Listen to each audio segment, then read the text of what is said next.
Ένα ποίημα για σήμερα. Σας διαβάζω το ποίημα του Κωνσταντίνου Καβάφη. Η πόλης. Ελπίζω να σας αρέσει. Είπες, θα πάγω σ' άλλη γη, θα πάγω σ' άλλη θάλασσα. Μια πόλη σ' άλλη θα βρεθεί καλύτερη από αυτή. Κάθε προσπάθειά μου μια καταδίκη είναι γραφτή.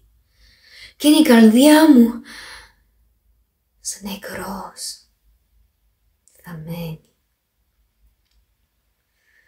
Ο νους μου ως πότε μες στο μάρασμον αυτόν θα μένει.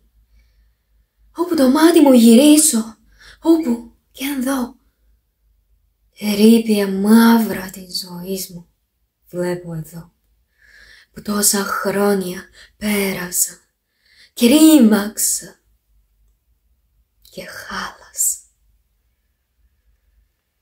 Καινούριους τόπους δεν θα βρεις άλλες θάλασσες. Η πόλη θα σε ακολουθεί. Στους δρόμους θα γυρνάς τους ίδιους και στις ειδονιές τις ίδιες θα γυρνάς και μες στα ίδια σπίτια αυτά θα σπρίζεις. Πάντα στην πόλη αυτή θα φτάνεις και τ' αλλού μη ελπίζεις.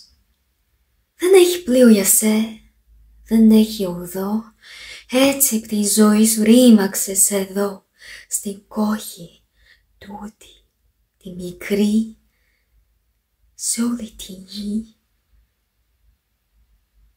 τη χάλασες.